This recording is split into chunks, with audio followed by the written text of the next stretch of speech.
सावन के महीने के साथ ही शुरुआत होती है त्योहारों की, और त्योहार का जिक्र हो और पश्चिम बंगाल में दुर्गा पूजा का जिक्र ना हो, ऐसा हो ही नहीं सकता।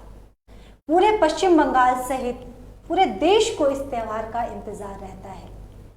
बात हम करें अगर नॉर्थ बंगाल की, तो नॉर्थ बंगाल की जो रीढ़ की हड्डी जिसे हम कहते हैं, वो माना जाता है होटल इंडस्ट्री को। टी, टिम्बर और टूरिज्म। टिम्बर तो रहा नहीं, टी और टूरिज्म दो अभी भी बाकी है।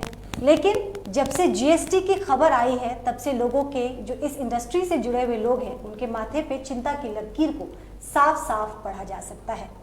नमस्कार, आप देख रहे हैं खबर समय स्टूडियो लाइव से। इस वक्त हम आप जुड़े हैं, हमारे साथ कई मेहमान आज के इस कार्यक्रम में शिरकत करेंगे, लेकिन आपसे जल्द जुड़ूंगी। आप बने रहिए हमारे साथ, देखते रहिए खबर समय।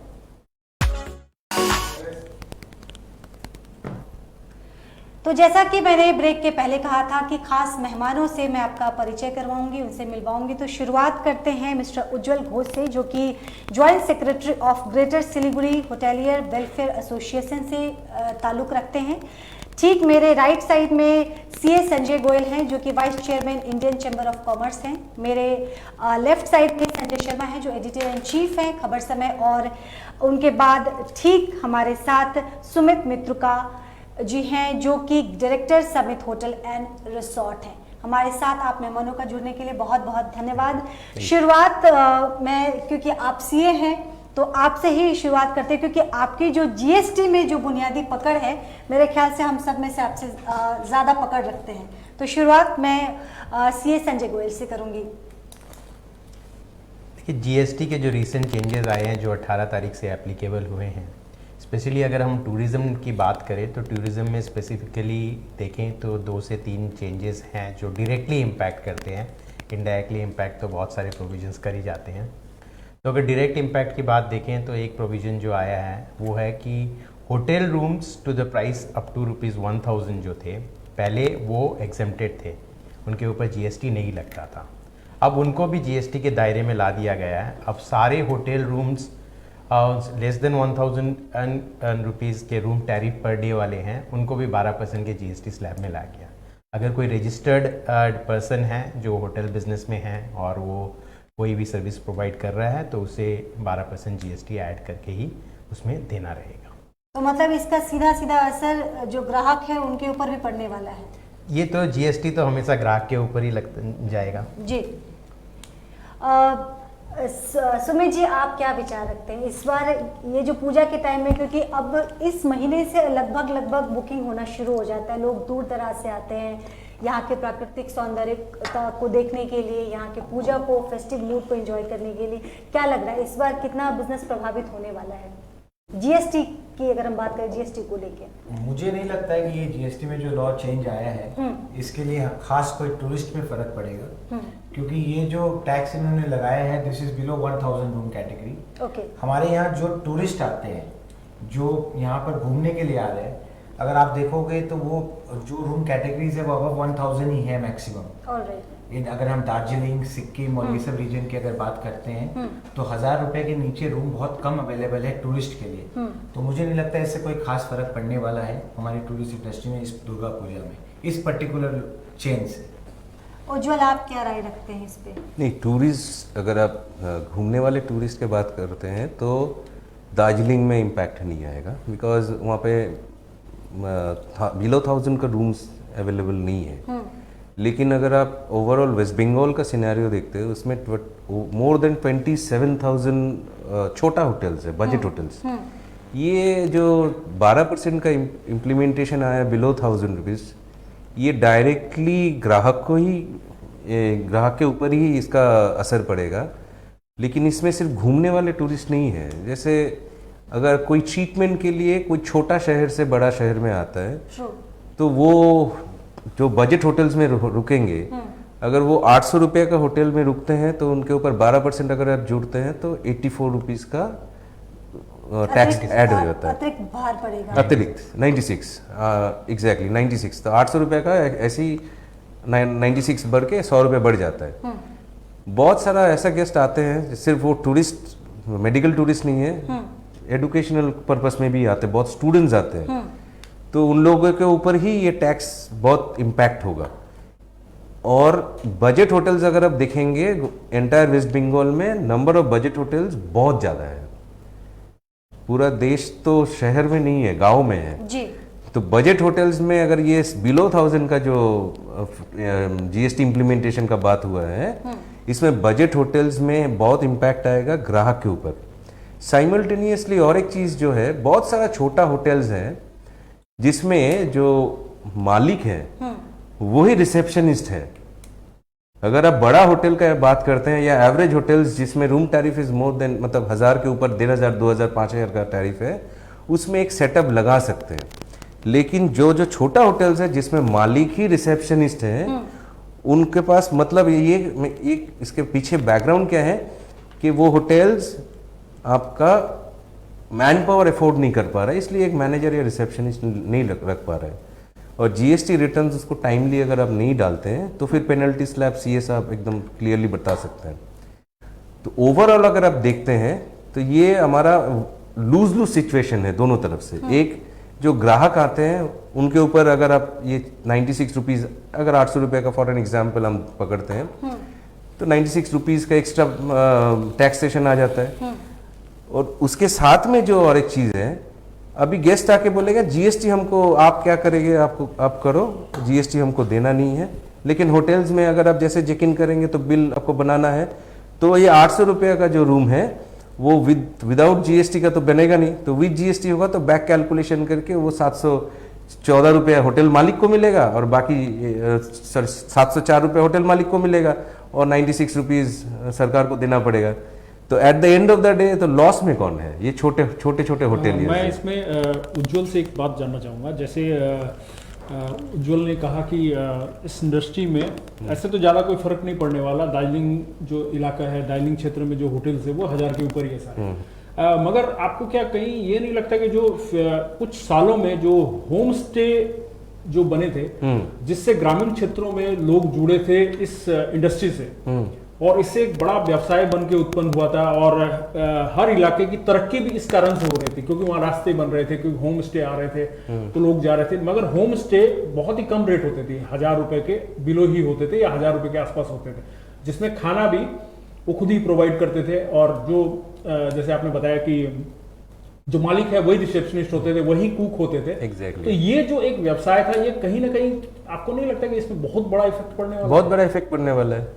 इसलिए पड़ने वाला है कि क्योंकि स्ट्रेट अवे 12% इम्प्लीमेंटेशन है वहाँ पे। स्ट्रेट अवे 12% इम्प्लीमेंटेशन है। अभी जो बिलो 1000 का जो कैटेगरी था, बहुत सारा होटल्स ऐसा भी था जैसे उनका रूम का जो कंडीशन था या फिर वो जो सर्विस प्रोवाइड करते थे वो 990 रुपये का रूम रख के छोड़ देते थे, बिकॉज जीएसटी का चक्कर में उनको नहीं पड़ना था। अभी ये सारा होटल्स क्या करेंगे, स्ट्रेट अवे 1200-1500 रुपये का रूम टैरिफ चार्ज करना चालू करेंगे। At the end of the day business करने बैठे हैं, सारा टैक्सेशन देना होगा उनको, सारा बहुत लोकल लेवल से लेके स्टेट गवर्नमेंट, सेंट्रल गवर्नमेंट का बहुत सारा टैक्सेस है। तो at the end of the day ग्राहक के ऊपर ही इम्पैक्ट होगा ये। और आप जैसे बोल रहे थे जो होम स्टेज में भी ये जो बिलो 1000 का चार्जेस करते थे वो अभी स्ट्रेट अवे इसका चार्जेस बिलो 1000 से ओवर 1000 स्लैब में लेके चले जाएंगे। संजय, इसमें मैं आपसे आपकी राय जानना चाहूँगा। जो जैसे मैंने होम स्टे की बात की, तो इसमें जो टर्नओवर वाला मामला है, कहीं ना कहीं वो भी इफेक्ट होगा। देखिए अभी बहुत सारे होम स्टेज है ना, majority of the home stage GST में रजिस्टर्ड ही नहीं है, क्योंकि उनको थ्रेशोल्ड लिमिट कहीं ना कहीं वो पहुंच नहीं पाते हैं, जो कि 20 लाख का टर्नओवर का जो लिमिट है उनका। तो वो तो एक एस्पेक्ट है ही कि अब होम स्टेज जनरली क्या होता है, उनके पास में ज़्यादा रूम्स नहीं रहते हैं, लिमिटेड रूम्स रहते हैं। To reach that limit of 20 lakhs is itself bit of a challenge for the many of the homestays. जो बड़े हैं उनकी बात अलग है, मेजॉरिटी है, तो वो तो अब भी इस दायरे के अंदर नहीं आएंगे। अगर उनका टर्नओवर विद इन या लिमिट के अंदर में है तो उनको रजिस्ट्रेशन मैंडेटरी नहीं है। अगर रजिस्ट्रेशन मैंडेटरी नहीं है तो वो स्टिल दे कैन कंटिन्यू। तो ऐसा रजिस्ट्रेशन मैंडेटरी की बात अगर करें तो नहीं है? नहीं, रजिस्ट्रेशन मैंडेटरी नहीं है। और अगर वो रजिस्ट्रेशन नहीं करते, अगर थ्रेशोल्ड लिमिट के अंदर में उनका टर्नओवर है तो उनको mandatory under section 22(1) CGST act में जो भी लिमिट है 20 lakhs की लिमिट है, for north eastern state 10 lakhs की लिमिट है, उसके अंदर अगर टर्नओवर है तो उनको कोई। तो अगर वो जीएसटी नहीं लेते हैं या जीएसटी से एग्जेम्पशन रखते हैं, अपने आप को एग्जेम्प्टेड रखते हैं, तो उनको क्या कोई असुविधा हो सकती है? नहीं, कोई असुविधा नहीं है। वो नॉर्मल अपना ऑपरेशन जैसे चला रहे हैं वैसे ही चलाएंगे। इनवॉइस रेज का मतलब टैक्स इनवॉइस रेज नहीं होगा उनका, बिल ऑफ सप्लाई रेज होगा, बिल ऑफ सप्लाई रेज करके चलाएंगे।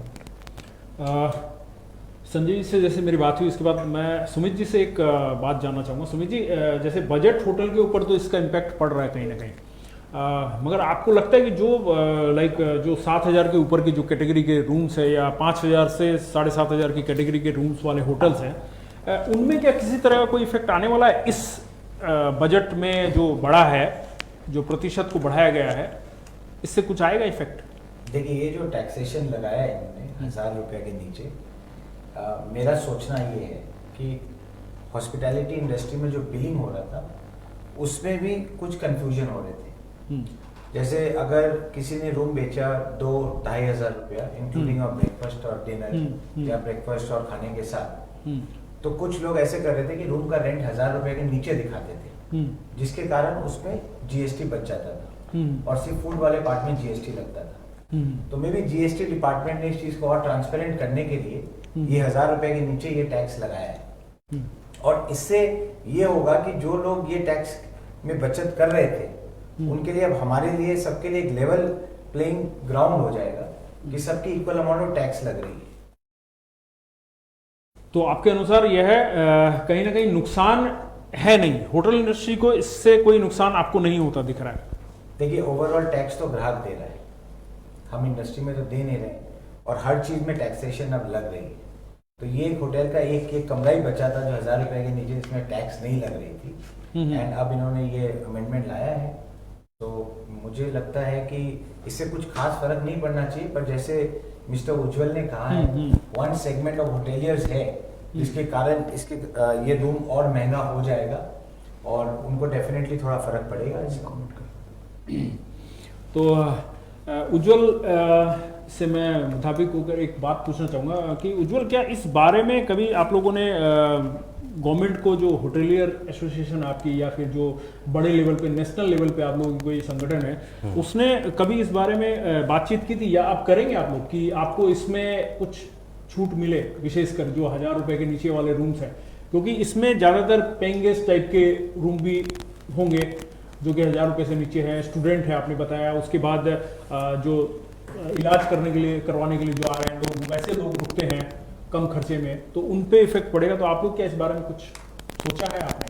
नहीं, सोचा तो बहुत कुछ है, लेकिन हम लोग ने अभी तक बात नहीं की है, लेकिन आगे हम लोग बात करेंगे। हम लोग का जो यहाँ पर जहाँ प्रोटेस्ट या फिर जो रिक्वेस्ट है वो हम लोग ज़रूर लॉन्च करेंगे, पर मुझे पता नहीं कि सरकार मानेगी कि नहीं, लेकिन हम लोग अपना काम करेंगे।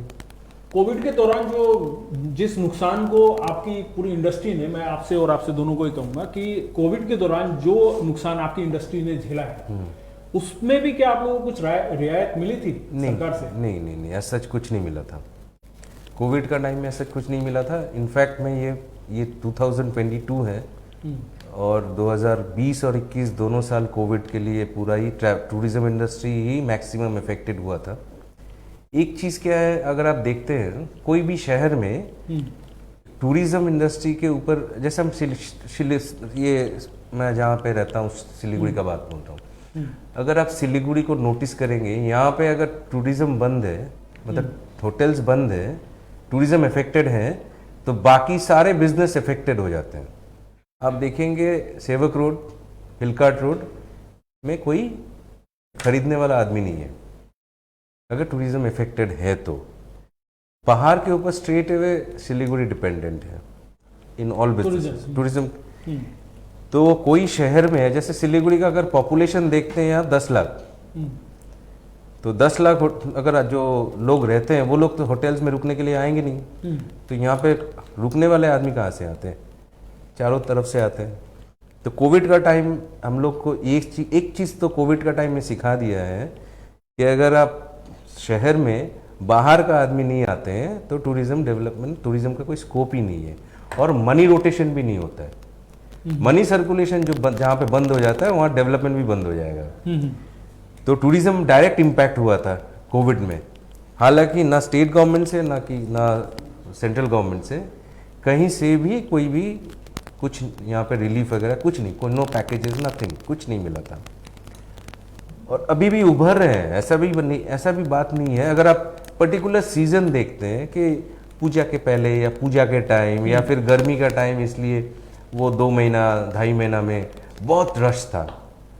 लेकिन 365 दिन में अगर आप 100 दिन का रश देखते हैं तो बाकी 265 दिन का जो खर्चा है वो कहाँ से निकलेगा? खर्चा भी तो नहीं निकलता है। तो उस हिसाब से अगर देखते हैं तो जो पहले before covid, prior to covid जो सिचुएशन था, वो जगह में नॉर्मलाइजेशन का पीरियड अभी तक आया नहीं है। और ऊपर से ये अल्टीमेटली 12% बिलो 1000 का ये इम्पैक्ट है। और जो जिसने सुमित ने बताया कि 12% जीएसटी में कुछ होटल्स बिलिंग का वो गड़बड़ी करते थे, ये कुछ है, ये हर जगह में कुछ ना कुछ गड़बड़ी हर कोई करता है, लेकिन अल्टीमेटली फंसने वाला मेजॉरिटी है। एक जगह में किसी ने कुछ उल्टा सीधा काम कर दिया तो पूरा लोकेलिटी बर्बाद हो जाता है, बदनाम हो जाता है। और यहाँ पे भी वही हो रहा है। हाँ, आपकी बातों से सहमत हूँ मैं, और शायद हमारे जो अतिथि है वो भी सहमत होंगे। और संजय जी, अब हम इसी इंडस्ट्री से रिलेटेड ही थोड़ी सी बातें करेंगे, और इसके साथ साथ मैं एक दो चीज़ों पर और आपके द्वारा प्रकाश डालना चाहूँगा, क्योंकि आप सीए भी है और प्लस आप इंडियन चैम्बर ऑफ कॉमर्स के वाइस चेयरमैन भी है। इसी इंडस्ट्री से जुड़ा हुआ जैसे एक है ट्रांसपोर्ट, तो उसमें भी शायद कुछ बदलाव हुए हैं। मैं चाहूँगा आप प्रकाश डालें उसमें। कुछ अच्छी चीज़ें भी बता देता हूँ जो जीएसटी में हुई है रिसेंटली। एक क्या है ना कि ट्रांसपोर्टेशन वाला है, जैसे कि मोटर व्हीकल का जो भी था उसमें जीएसटी ना 18% था। अभी इन्होंने बोला कि जैसे मोटर व्हीकल्स अगर हायर होते हैं, दो तरह से हायर होते हैं, एक टाइम के हिसाब से, एक डिस्टेंस के हिसाब से। टाइम के हिसाब से मतलब अगर हम लोग एक दिन के लिए कोई इनोवा हायर कर रहे हैं या कोई व्हीकल हायर कर रहे हैं तो उसमें 18% जीएसटी है। लेकिन अगर हम डिस्टेंस के हिसाब से हायर करते हैं तो डिस्टेंस में क्या होता है कि आपके पेट्रोल के प्राइसेस, पेट्रोल भी उसमें इंक्लूडेड हो गया, कुछ भी हो गया, तो उसको उन्होंने घटा के 18 से 12% किया है। तो ये एक तो थोड़ा अच्छा न्यूज़ ही है टूरिज्म इंडस्ट्री को, मेरे को लगता है। Second, regarding package tours and travel ना, पहले क्या होता है कि बहुत बार पैकेज टूर्स बहुत डोमेस्टिक और इंटरनेशनल क्लब करके बनते थे। जैसे कि आपको टूर मिला यहाँ से सिक्किम, भूटान मिला के, उसमें इंटरनेशनल भी है, नेशनल भी है, तो इंडियन भी है। तो अब इन्होंने बोला कि अगर ऐसा कुछ भी पैकेज टूर्स कुछ भी बिकता है तो इसमें जो जीएसटी एप्लीकेबल होगा वो खाली इंडियन पार्ट पे ही एप्लीकेबल होगा, पूरे पे जीएसटी नहीं लेगा, प्रोवाइडेड आपका more than 50% of the travel itinerary ये डोमेस्टिक है। तो ये भी एक अच्छा ही मूव है अगर देखा जाए तो। और एक प्योरली टूरिज्म से लिंक नहीं है लेकिन समवेयर इन एफएनबी सेक्टर में है, वो है कि आइसक्रीम पार्लर्स जो थे ना उसके ऊपर में 2021 नवंबर में इन्होंने 18% जीएसटी लगा दिया था। तो उसमें क्या हुआ था, उससे पहले लोग उसको as a restaurant service treat करके विदाउट आईटीसी 5% जीएसटी देके चला रहे थे। तो वो जो पुराने पीरियड में उन्होंने 5% देके चलाया, जबकि उस टाइम भी उनका कहना था कि 18% था, ये लिटिगेटेड मैटर था। तो गवर्नमेंट ने इस वाली मीटिंग में ये बोला कि जो पुराने जितने भी इश्यूज़ हैं उनको टेक केयर किया जाएगा ताकि कोई भी लिटिगेशन से राइज नहीं है, तो शायद उसको वो लोग रिलीफ देंगे और आगे से वो लोग 18% करके जीएसटी लगाएं। वक्त हो चला एक ब्रेक का, जल्द आपसे दोबारा जुड़ेंगे। आप बने रहिए हमारे साथ, देखते रहिए खबर समय।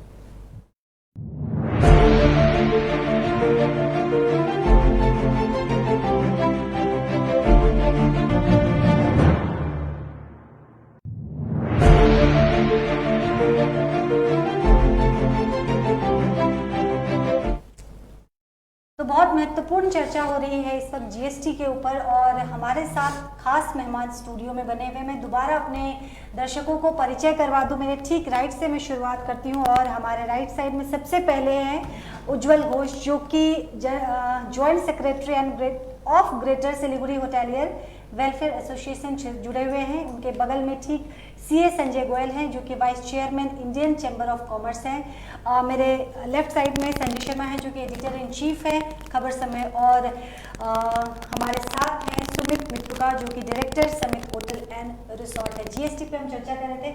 संजय, माफ़ी चाहूँगी, आपको मैंने ब्रेक के पहले रोका था, मैं चाहती हूँ कि आप कंटिन्यू करें।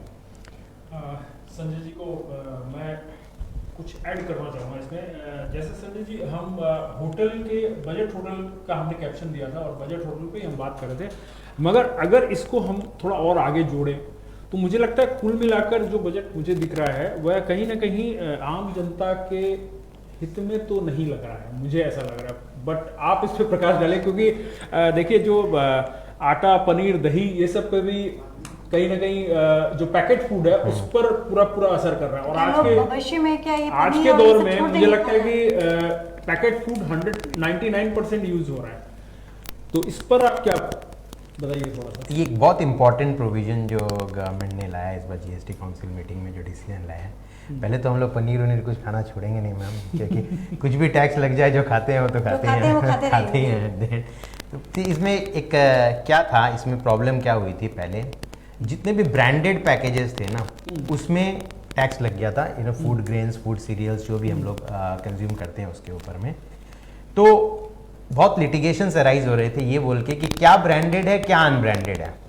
लोगों को लगता था बढ़िया पैकेटिंग की हुई है तो वो ब्रांडेड है, उनको लगना चाहिए। किसी को लगता था नॉर्मल प्लास्टिक पैकेट में पैक्ड है लेकिन उसमें क्वांटिटी सब लिखी है तो वो पैकेज नहीं है। तो गवर्नमेंट ने इस लिटिगेशंस को रिमूव करने के लिए गवर्नमेंट ने बोला कि जो भी pre packaged and labelled items, food grain, cereals, ये सब जितने हैं उन सबको उन्होंने जीएसटी के अंदर ला दिया, जिसके पहले जीएसटी नहीं थी। अब इसको डिफाइन करने के लिए कोई ना कोई तो एक मापदंड रखना पड़ता है। सो लीगल मेट्रोलॉजी एक्ट है 2009 का, उसके हिसाब से उन्होंने प्री पैकेज्ड और लेबल्ड का डेफिनेशन वहाँ पे दिया हुआ है। उसके तहत नॉर्मल अगर हम लोग डेफिनेशन देखें तो उसमें ये है कि 25 केजी से नीचे के जितने भी पैकेजेस हैं of this food grains and all, जिसमें कि लीगल मेट्रोलॉजी एक्ट के तहत में उसमें क्वांटिटी देनी पड़ती है, स्पेसिफिकेशंस कुछ देने पड़ते हैं, ये सब देने पड़ते हैं, वो सारे आइटम्स अब आ गए जीएसटी के दायरे के अंदर और उस पर भी 5% जीएसटी के हिसाब से लगेगा। तो ये एक नॉर्मल कॉमन पर्सन के लिए ये एक देखिए एडिशनल लायबिलिटी है और प्रोडक्ट्स के दाम तो बढ़ेंगे। हाँ, प्रोडक्ट्स के दाम बढ़ेंगे। आज ही मैंने देखा था कि दूध की पैकेट पे जो पहले मैंने मान लीजिए कि 10 रुपए की होती थी, अब उस पर आप मान लीजिए कि और एक थोड़ा सा बढ़न तो बढ़ा ही है लोगों को। आज कई लोगों ने अपने फेसबुक पर भी पोस्ट किया है, मैंने देखा था। साथ ही एक चीज और मैंने देखा है कि जैसे बैंक के तरफ से जो चेक जारी किए जाते हैं उस पर भी 18% का हाँ, उस पर भी लगाया चेक। ये पहले था? नहीं, पहले नहीं था, ये अभी लगाया। तो ये एक नया भार, ये नया भार है। क्यों लगाया गया? आप थोड़ा सा इस पे, अगर मुझे लगता है कहीं ना कहीं क्या ऑनलाइन पेमेंट को क्या गवर्नमेंट का डिजिटलाइजेशन के ऊपर में आप देखेंगे लास्ट 2-3 साल से ना बहुत ज्यादा जोर है, बहुत ज़्यादा फोकस है। हर बजट में गवर्नमेंट को देखिए, गवर्नमेंट एलोकेशंस या बेनिफिट्स जो गवर्नमेंट पास ऑन कर रही है, it is all to encourage digitization. तो maybe this is one of the reason जिसके कारण ये लोग ने ये इंट्रोड्यूस किया। इस मामले में जैसे ये ऑनलाइन चेक की जो मैं बात, ऑनलाइन जो पेमेंट की बात कर रहा हूँ, तो आपको क्या लगता है ऑनलाइन पेमेंट इस समय कितना सेफ है? माने हम जो ट्रांजेक्शन करते हैं वो कितना सेफ है आपके यहाँ? तो मैक्सिमम मुझे तो लगता है 100% सेफ है। मुझे तो याद नहीं कि पिछले 4 सालों में मैंने कोई चेक साइन किया हो। तो we have already move to, हमने डिजिटलाइजेशन ऑलरेडी 4-5 साल पहले पूरा मूव हो चुके हैं। और मेरे को लगता है जैसे संजय जी ने कहा, ये टैक्स इसीलिए गवर्नमेंट ने लगाया है टू प्रमोट डिजिटलाइजेशन। पर संजय जी, शायद ये जो चेक में भी जो जीएसटी चार्ज है इसका भी शायद इनपुट मिल रहा है। इस इनपुट तो मिलेगा, if you are registered person तो definitely will get, because bank charges पे भी हमेशा हमने इनपुट लिया है। yes. तो विल डेफिनेटली मतलब ये अगर कॉर्पोरेट के लिए कंपनी का चेक है, but at the end it is a additional amount only. हाँ, ये एडिशनल आपको प्रेशर तो पड़ ही रहा है कहीं ना कहीं। मेरे को लगता है डिजिटलाइजेशन करने के लिए एक अच्छा मूव हो सकता है, सो दैट और लोग डिजिटलाइजेशन की तरफ चले इसमें। और फ्यूचर तो डिजिटलाइजेशन में ही है। इसमें कई चीज़ों पे मैंने और देखा है कि जहाँ पर ये लगाया गया, लाइक प्रिंटिंग, ड्राइंग इंक, चाकू, कागज काटने वाले चाकू, और जो कई चीज़ों को मैंने गौर किया, पेंसिल शार्पनर्स, नहीं सब छोटी छोटी चीज़ों पर भी जो कि रोज़मर्रा की चीज़ें हैं, जो एजुकेशन से रिलेटेड भी है। इवन जो नक्शे हैं, लाइक जो इसमें काम आते हैं, अपने पढ़ाई लिखाई में भी काम आते हैं, स्केच और मैप, ये सब में भी टैक्सेस लगाए गए हैं। देखिए ये सब तो बहुत इन डेप्थ कुछ होगा, हम लोग के समझ के बाहर है कि गवर्नमेंट ने इन छोटे छोटे चीज़ों पे क्यों लगाया। और सबसे बड़ी बात है कि ये तो शिक्षा से कहीं ना कहीं जुड़े हुए कि हैं। बहुत बार गवर्नमेंट ना जीएसटी इसलिए भी लगाती है to bring a lot of unorganised sectors into the organised part में। तो उससे क्या होता है कि जब आप कुछ कुछ ऐसे होते हैं जहाँ उनको लगता है कि बहुत ज़्यादा अनऑर्गेनाइज मार्केट है, तो लोग जीएसटी के दायरे में लाने की कोशिश करते हैं ताकि उसकी ट्रैकिंग प्रॉपर्ली हो सके। ई इन्वॉइसिंग है और भी बहुत सारे मॉडलिटीज़ है। जब इसके अंदर में जब लोग आ जाते हैं ना, तो इनके रिकॉर्ड्स, इनकी प्रॉपर ट्रैकिंग गवर्नमेंट कर पाती है। ये भी एक बहुत बड़ा रीज़न होता है। आप अगर देखेंगे तो कंस्ट्रक्शन पे भी लगाया है बहुत जगह पे, मॉनिटर करने के लिए। आप कहना चाहते हैं कि मॉनिटर करने के लिए, to bring it more into the organised sector in the days to come. तो कहीं ना कहीं इस जो ये टैक्स की जो उगाही है, या यूं कहे कि ये टैक्स की जो आमदनी है, इससे देश के विकास में ही कहीं ना कहीं जाएगा, मगर लोड तो पड़ ही रहा है लोगों पर। और साथ साथ एक चीज और है संजय जी, मैं कहना चाहूंगा कि इसमें अब जिस तरह से टैक्सेस लग रहे हैं हर चीज पे, लगभग मुझे लगता है कि आने वाले हो सकता है 1-2 साल बाद तो हर चीज टैक्स पे ही आ जाएगी, छोटी से बड़ी चीजें तक टैक्स पे आ जाएगी। तो यहाँ मगर जो सुविधाएं हैं, लाइक इनको मेंटेन करने के लिए जो पैसे खर्च होंगे उन पर भी फिर टैक्स लगेगा, और वो अलग से एक बर्डन बढ़ रहा है लोगों के ऊपर कि आज एक सीए हायर करना पड़ रहा है, या एक छोटे से बिजनेसमैन के लिए क्या इतना सुविधा होगी। और टैक्सेस भी अलग अलग है। आज जीएसटी जो है, ठीक है, मैंने माना कि एक ही आने वाले समय में मगर CA की मांग 12 है, 18 है, अलग अलग स्लैब है, वो समझना एक आम आदमी के लिए कितना सही है, मुझे नहीं लगता कि बहुत आसान होगा। देखिए आम आदमी के लिए कितना आसान है जीएसटी समझना मुझे नहीं पता, बट एज ए प्रोफेशनल मेरे लिए खुद के लिए बहुत टफ है।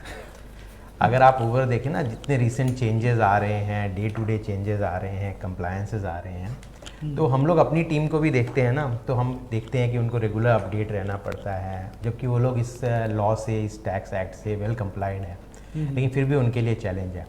लेकिन अगर आप देखें ना, ये सब चीज़ें हो गई लास्ट 3-4 साल 5 साल की पीरियड ऑफ टाइम। जीएसटी के आने के बाद देश का मूवमेंट बहुत अच्छा रहा है, देश बहुत आगे जा रहा है। ये कंप्लायंसेस के इशू हम लोग हमेशा सोचते थे कि पहले 1 साल रहेगा, फिर लगा कि 2 साल रहेगा, फिर सोचा कि ये ठीक हो जाएगा, लेकिन कुछ ना कुछ कारण है कि ये थोड़े से स्लो, और मतलब we are settling down very slowly, but आशा करते हैं आने वाले दिन में सेटल हो जाएंगे। गवर्नमेंट को डेफिनेटली कुछ सिंप्लीफाई इस तरह से करना चाहिए कि छोटे ट्रेडर्स, जैसे कि उज्जवल ने ही बताया कि जो छोटे छोटे बिजनेसमैन है ना, इनके लिए ये कंप्लायंस देखिए इतना इजी नहीं रहेगा आने वाले दिनों में। तो उसको देखते हुए गवर्नमेंट को डेफिनेटली कुछ ना कुछ ऐसा स्टेप्स लेने चाहिए कि छोटे ट्रेडर्स को, और they get that move. And the only way to do that is कि ये जो थ्रेशोल्ड लिमिट है उसको थोड़ा और बढ़ा दें, जिससे कि छोटे ट्रेडर्स जो हैं वो इसके दायरे से बाहर आ जाए। उनके लिए देखिए कंप्लाई करना थोड़ा सा डिफिकल्ट तो रहेगा। तो कमेंट्स भी आ रहे हैं लोगों के हमारे इस सेशन के लिए, जो समझ रहे हैं कि जीएसटी पर बात करना कितना महत्वपूर्ण होता है, क्योंकि संजय जी ने जैसे बताया कि कंप्लायंस लगातार इसमें संशोधन जारी है, आज भी इस जगह पे संशोधन जारी है। एक आम आदमी की बात तो छोड़ दीजिए, जब सीए खुद ही बोलेंगे वो भी समझ नहीं पाते हैं, उन्हें भी रोजाना अपडेट करना पड़ता है अपने आप को, तो इसको समझना थोड़ा मुश्किल तो है ही। हमारे कुछ दर्शक कमेंट कर रहे हैं कि अच्छी डिस्कशन हो रही है, तो धन्यवाद आप लोगों के लिए जो हमें देख रहे हैं इस वक्त। और मैं सुमित जी से जानना चाहूँगा, सुमित जी ओवरऑल आपको क्या लगता है कि ये जो अब जो बजट का जो ये आया है, उसके बाद से आपको क्या लगता है कि क्या होना चाहिए, आपका विचार क्या होना चाहिए कि इसमें आगे क्या अमेंडमेंट की आपको लगता है कि आवश्यकता है? जैसे इन्होंने कहा कि अमेंडमेंट होता ही रहता है, तो इसमें भी कुछ अमेंडमेंट का लगता है आपको कहीं पे कि कुछ गलत हुआ है? देखिए अलग अलग इंडस्ट्रीज अपने पॉइंट्स लेके ऑलरेडी डिस्कशन स्टार्ट कर चुके हैं। जैसे उज्जवल जी ने भी बोला कि ये जो सेगमेंट है 1000 रुपये के नीचे इनको दिक्कत हो रही है। जैसे संजय जी ने अभी बताया, जैसे आपने पॉइंट आउट किया, ये शार्पनर, पेंसिल, ये जो छोटे छोटे इंडस्ट्रीज जिसको भी जीएसटी अपने दायरे में लाना चाहती है, तो ऑलरेडी डिफरेंट इंडस्ट्रीज अपने तरीके से ऑलरेडी स्टार्ट कर चुकी है चर्चा। पर ओवरऑल मैंने जो देखा है पास्ट में कि जीएसटी में एक बार जीएसटी डिपार्टमेंट से कुछ अनाउंस हो जाता है तो चेंजेस की आशा बड़ी कम रहती है। अगर आप पास्ट से देखा जाए तो बहुत कम टाइम ऐसा हुआ है कि जीएसटी ने कुछ अनाउंस किया और उसमें अमेंडमेंट आया है। ऑब्वियसली हर हर इंडस्ट्री से फीडबैक लिए जा रही है, पर मुझे लगता है कि आशा बड़ी कम है कि ये कुछ चेंज करेंगे इसमें। संजय जी, क्या आशा है आपको कुछ चेंजेस की? नहीं, देखिए ये जो जितने भी चेंजेस आते हैं, जो भी टैक्स रेट आती है ना, ये जीएसटी काउंसिल में सारे गवर्नमेंट से, सारे स्टेट गवर्नमेंट्स के रिप्रेजेंटेटिव हैं, सब बैठ के, और ऑलरेडी बहुत सारे फीडबैक्स चले जाते हैं। उसके बाद में वो लोग उसको बहुत सारे पर्सपेक्टिव से सोच समझ के लाते हैं। तो अगर बहुत रेयर चांसेस होते हैं कि गवर्नमेंट इसको टेक बैक करती है, कोई अगर ऐसा इशू होता है जो बहुत ज़्यादा इम्पैक्ट कर रहा है तो गवर्नमेंट टेक बैक करती है। Otherwise I think we all should accept what the government has announced and look forward how we comply to the system. Accept तो करना है ही हमें, क्योंकि गवर्नमेंट भी हमारी चुनी हुई होती है, मगर उसके अगर हमें लगता है कि कुछ कहीं अगर संशोधन की गुंजाइश हो या फिर ऐसा लगता है कि कुछ गलत है, तो हमें अपनी बात रखने का भी हक है ही। एब्सोल्युटली, तो इसीलिए हम डिस्कशन करते हैं। हर एसोसिएशन, हर जो भी इंडस्ट्री इम्पैक्टेड है इस चीज़ से, उनको रिप्रेजेंट करना चाहिए। बहुत समय गवर्नमेंट को ग्राउंड रियलिटीज़ के बारे में ठीक से रिप्रेजेंटेशन नहीं होता है, उसके कारण भी कुछ चेंजेस हो जाते हैं। तो मेरे को लगता है कि अगर ग्राउंड रियलिटीज़ का उनको बताया जाए, समझाया जाए, विथ एग्जाम्पल्स उनके सामने पेश किया जाए, तो ये गवर्नमेंट सुनेगी भी। क्योंकि आज के दौर में मुझे जहाँ तक लगता है कि जब हमने बात की थी जो इको टूरिज्म की बात अगर करें या फिर होम स्टे की बात करें, तो ये एक अच्छा बिजनेस बन के उभर रहा है। धीरे धीरे इसकी रीढ़ की हड्डी मजबूत हो रही है। उसी दौरान अगर कहीं ना कहीं लोगों में ये परेशानी आए कि इस बिजनेस को करने में उन्हें कंप्लायंसेस की परेशानी आए, तो इफेक्टेड तो होगा, क्योंकि वो लोग शायद इतने पढ़े लिखे भी नहीं है, शायद इतना उनके पास में तजुर्बा भी नहीं है कि वो कैसे इन कंप्लायंसेस को ये करें, और परेशानी में भी पड़ सकते हैं। तो इस पे कहीं ना कहीं मुझे लगता है कि सरकार को भी एक बार देखना जरूरी होता है। अच्छा, इसके साथ ही ये रेंट में भी कुछ टैक्सेस आए हैं, जैसे पहले नहीं था रेसिडेंशियल। हाँ, जैसे कि रेसिडेंशियल अपार्टमेंट जब रेंट करती है ना, तो सपोज कोई कॉर्पोरेट हाउसेज हैं, वो अगर रेंट पे ले रहे हैं as a guest house and all, या कोई भी हो, अगर वो रजिस्टर्ड पर्सन है और रेसिडेंशियल एकोमोडेशन भी अगर रेंट पे ले रहा है, तो अब उसको रिवर्स चार्ज मैकेनिज्म बोलते हैं आरसीएम में, जो कि रेसिपिएंट को जमा करना पड़ता है टैक्स, तो उसको 18% उस पर जमा करना पड़ेगा। सिंस आपने रियल एस्टेट की बात की, तो मैं एक दो पॉइंट और ऐड कर, थोड़ा सा अगर आप एलिब्रेट करें, मतलब सपोज आप एक रजिस्टर्ड पर्सन है, और आपने एक रेसिडेंशियल अपार्टमेंट लिया अपने एम्प्लॉइज लोग के लिए, कि आपके एम्प्लॉइज यहाँ रहेंगे बगल में, आपने एक रेसिडेंशियल अपार्टमेंट ले लिया। सपोज उसका रेंटल 20,000 रुपया है। पहले इसके रेसिडेंशियल रेंटल्स जो थे ना, इसके ऊपर में कोई जीएसटी नहीं था। लेकिन अब अगर आप रजिस्टर्ड हैं और आप अगर रेंट एकोमोडेशन ले रहे हैं, तो आपको जमा करना पड़ेगा जीएसटी, हमको देना पड़ेगा, क्योंकि वो तो रजिस्टर्ड नहीं है। सपोज मैं फ्लैट ओनर हूँ, तो मैं तो रजिस्टर्ड नहीं हूँ, तो आपको रिवर्स चार्ज में उस पर 20,000 रुपये मेरे को देना पड़ेगा अगर मैं लैंडलॉर्ड हूँ, और आपको उसके 18% 3600 रुपये आपको गवर्नमेंट को जमा करना पड़ेगा अंदर रिवर्स चार्ज। मुझे उसे नहीं करना, मुझे डायरेक्टली गवर्नमेंट को, क्योंकि आप रजिस्टर्ड है, क्योंकि मैं रजिस्टर्ड हूँ। हाँ, तो ये एक बात जिस पे थोड़ा सा हमें प्रकाश मिला। और एक मैं ऐड करना चाहूँगा, सिंस ये रियल एस्टेट से रिलेटेड ही है, एक बहुत इंपॉर्टेंट प्रोविजन गवर्नमेंट ने लाया है क्लैरिफिकेशन के साथ में। वो है कि बहुत बार ना यहाँ सिलीगुड़ी में लोग लैंड को, एक बड़ा लैंड होता है, उसको थोड़ा सा रोड से थोड़ा सा डेवलप कर लेते हैं, थोड़ा नाली उली बना के, ड्रेनेज बना के ना उसको प्लॉट करके बेच देते हैं। तो इस तरह के अगर एक मिनिमम लैंड लेवलिंग, लैंड कुछ अपग्रेडेशन हुआ है, विद मिनिमम बेसिक एमिनिटीज़ हुई है, तो इसको लेके एक बहुत एप्रीहेंशन था लोगों में कि ये जीएसटी के अंदर आता है नहीं आता है। तो गवर्नमेंट ने बोला अगर बेसिक लैंड लेवलिंग और ये सब होके, मिनिमम डेवलपमेंट होके अगर कोई लैंड को बेचा जा रहा है, तो then it would be considered as land, और अगर it is considered as a land not as a service separately, तो उस पर जीएसटी नहीं होता है। तो ये एक बहुत अच्छा डेवलपमेंट है। But plotted development with all amenities, club house जो फैसिलिटीज़ के साथ लेते आए, उसमें अभी भी थोड़ा सा लिटिगेशन बना हुआ है। तो समय काफ़ी हो चुका है। मैं चाहूँगा मनु से कि मनु इस पूरे मामले पे कंक्लूजन करे, अगर और हमारे कोई गेस्ट इस मामले में बोलना चाहें, इस सब्जेक्ट पर अगर और कुछ बात रखना चाहते हैं। मुझे लग रहा है उज्जवल कुछ अपनी बात रखना चाह रहे हैं। जी उज्जवल। एक्चुअली आपके माध्यम से I want to appeal actually, ये जो ये 20 लाख का जो थ्रेशोल्ड लिमिट है, ये थ्रेशोल्ड लिमिट स्टेट गवर्नमेंट का किया हुआ है। सो ये 20 लाख का लिमिट अगर बढ़ा के 50 लाख करते हैं, तो फिर मीडियोकर होटल्स बहुत जो बेनिफिटेड होंगे। तो ये सरकार को सोचना चाहिए मीडियोकर होटल्स जो छोटा छोटा होटल्स है, इनका जो टर्नओवर है ये बढ़ा के 20 लाख से बढ़ा के 50 लाख रुपीज़ करना चाहिए। नहीं तो ओवरऑल वेस्ट बंगाल में आप देखेंगे इन्वेस्टमेंट जैसे इंडस्ट्रीज़ के ऊपर नहीं है, वैसे नॉर्थ बंगाल के जो रेवेन्यू है उसके ऊपर एंटायर बंगाल डिपेंडेंट है। बिकॉज नॉर्थ बंगाल से टूरिज्म का जो रेवेन्यू है वो उसके ऊपर ये सारा पैसा स्टेट गवर्नमेंट के पास मैं जाता एक है। सवाल पूछना चाहूँगी, जैसे आपने कहा कि नॉर्थ बंगाल में टूरिज्म का जो एक बहुत, तो आने वाले दुर्गा पूजा की अगर हम बात करें, जो फेस्टिव मूड में जो हम जा रहे हैं, क्या इस बढ़े हुए जीएसटी से ज़्यादा फर्क पड़ेगा, कुछ प्रभावित होगा? बजट टूरिस्ट एक्चुअली अब जाते हैं तो कहाँ, डूअर्स में जाते हैं जी, या फिर पहाड़ में जाते हैं, तो इन जगहों में आपका लेस देन 1000 रुपीज़ का होटल्स बहुत कम है, ना के बराबर। और बजट टूरिस्ट भी अगर आप जाते तो फिर वो लोग भी पहले आपका वो 2000-1500 या 2500 रुपये का रूम में अफोर्ड करके ही जाते थे। बिलो 1000 का जो रूम्स है वो आप डिफरेंट सिटीज़ में, स्मॉल टाउन्स में, उसमें अब इम्पैक्ट ज़्यादा है। ये पूजा का टाइम में इसका इम्पैक्ट समझ में नहीं आएगा, समझ में नहीं आएगा, बिकॉज ये पूजा का टाइम में आप घूमने जा रहे हो, फेस्टिव मूड में तो हो, आदमी उस हिसाब से बजट उस हिसाब से बजट को लेके चलता है। जी, प्रॉब्लम ये होता है जैसे आप पहाड़ से कोई सिलीगुड़ी में आता है ट्रीटमेंट के लिए, या फिर अलीपुरद्वार से कोई सिलीगुड़ी में आता है या ट्रीटमेंट के लिए, या फिर हम लोग यहाँ से कलकत्ता जाते हैं ट्रीटमेंट के लिए, या फिर कोई काम के लिए, सेंट्रल बिजनेस टूर भी हो सकता है। अभी हर ऑर्गेनाइज सेक्टर तो बिजनेस टूर करते हैं तो उनको जीएसटी का इनपुट मिल जाता है।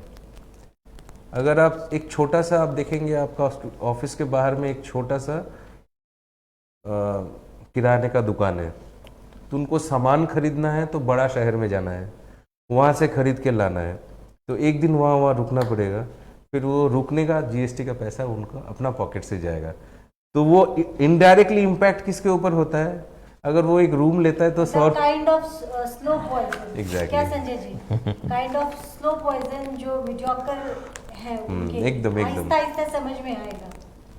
तो हमारे साथ खास मेहमान जुड़े हुए हैं। सुमित जी, आप क्या प्रतिक्रिया देना चाहेंगे? मैं कुछ सब ग्राहकों से कहना चाहता हूँ। जैसे आप जब रेस्टोरेंट में जाते हो तो कभी आपको 5% टैक्स दिखता है, कहीं 18% टैक्स दिखता है, और हम ये हमेशा कंप्लेंट सुनते हैं कि कोई रेस्टोरेंट में 5% टैक्स लग रहा है, आपके यहाँ 18% क्यों लग रहा है। पर हमारे जीएसटी लॉ में ऐसी प्रोविजन है जिसमें अगर हम टैक्स का इनपुट नहीं लें तो we are eligible only to charge 5%, और अगर हम टैक्स का इनपुट लेते हैं तो हमें 18% जीएसटी चार्ज करना होता है। तो अब नेक्स्ट टाइम अगर आप कोई भी रेस्टोरेंट में अगर 18% जीएसटी देखते हो तो इसका मतलब ये नहीं है कि वो महंगा पड़ रहा है, क्योंकि हमें इनपुट मिलता है इसलिए वो खाना भी वहाँ सस्ता है, तो ओवरऑल कस्टमर का कॉस्ट एक ही है। सो ऐसा नहीं है कि कोई होटल 5 चार्ज कर रहा है, कोई 18 चार्ज कर रहा है। ये जीएसटी लॉ में प्रोविजंस है जिसके वजह से होटल वाले ऐसे चार्ज कर रहे हैं। मतलब 2+4 हो या 4+2, बात एक ही है। पर जब लोग बिल में देखते हैं 18%, तो बहुत लोग एक बार उनको लगता है कि दूसरे रेस्टोरेंट में फिगर पे जो जाते हैं वो एक टाइम के लिए एक सदमा जैसा हो जाता है। यस।